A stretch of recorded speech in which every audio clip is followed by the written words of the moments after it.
With lights still out in parts of St. Elizabeth following Hurricane Melissa, a different kind of power showed up in the community of Newtown. Compassion. Here's Alia Bryant.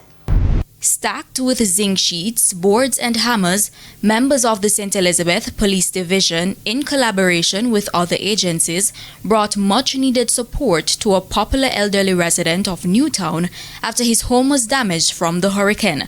Known as Mas Joe, the 90-year-old who is visually impaired was left without a roof over his head, exposing him to the elements and unsafe living conditions.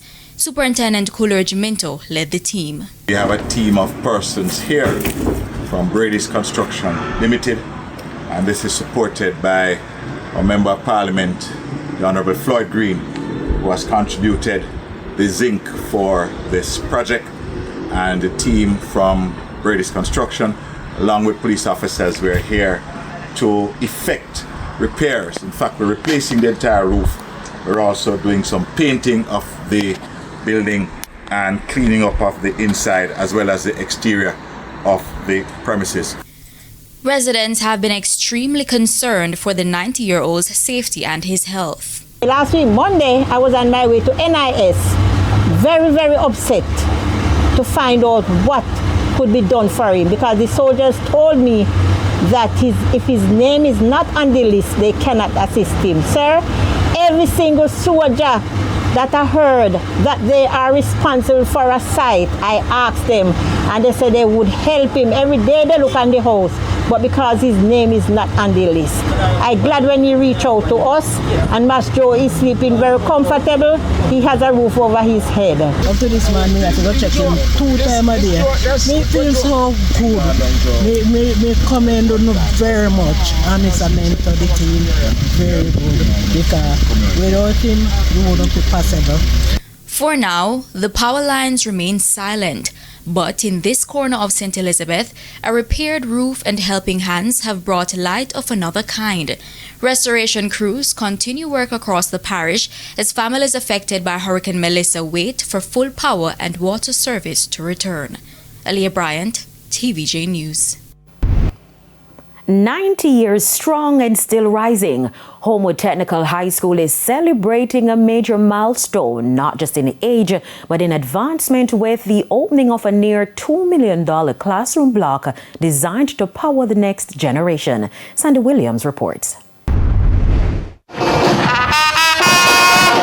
The band strikes up as the Jamaican flag dances in the wind. The torch is lit. The ribbon falls. A new chapter begins at Homewood Technical High School. 4 floors outfitted with all the modern facilities: fireproof, cooling systems, elevator, and spacious classroom, which was built by the Ministry of Education and equipped with furniture, learning devices, and other apparatus for teachers and students. A transformation towering high above the campus, with water tanks standing tall atop the new block. But officials say this is more than bricks and steel. This facility here is, and what is to come. It marks accessibility, it marks upgrade in terms of facilities, and it provides essential infrastructure that's more than a building. It's creating a nurturing environment for all our students. So it's a home for ideas, a launch pad for dreams, and a space where students will discover their fullness and their potential, their full potential. Homewood was established in 1936. Today, 1,600 students call it home. And at 90 years old, the institution is not slowing down. The achievement reflects the government's strong commitment to education. It aligns with the Transforming Education for National Development STRENGTH program. An investment not just in infrastructure, but in human capital. This is not just a milestone, it's a momentum to vision, perseverance, and empowerment. Sandy Williams, TVJ News. It's time for a break, but stay with us. More stories when we return.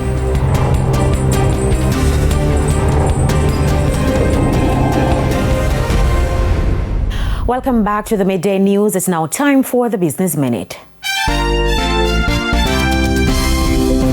Pan Jamaica Group is reporting consolidated net profits of $8.1 billion for the year ended December 31.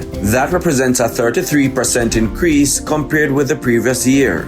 The results were generated from revenues of $45 billion, an increase of 13% year over year. Further afield, a federal trade court in New York has laid the groundwork to force the federal government to refund tariffs.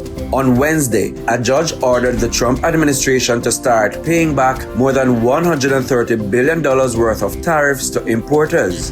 Those were collected over the past several months. 2 weeks ago, the Supreme Court ruled the levies illegal. Since then, more than 2,000 lawsuits have been filed by companies seeking their money back. Plaintiffs include well-known entities like Costco, FedEx, and Pandora Jewelry. Experts warn it will take some time for the refund process to be developed and implemented. And that's it for the Business Minute. I'm Prince Moore. Thank you, Prince Moore. Time now for the top regional and international stories.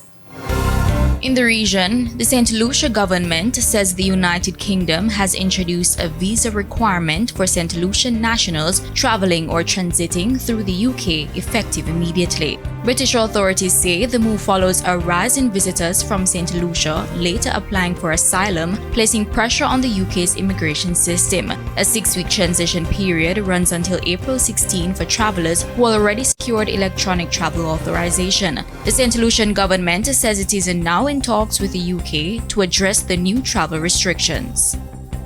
And on the international scene, Israel is escalating its military offensive in the conflict with Iran, launching airstrikes on military targets and engaging Iranian forces in the sky. The Israeli military also struck Hezbollah positions in Beirut and has deployed ground troops to southern Lebanon, saying the move will help protect residents in northern Israel.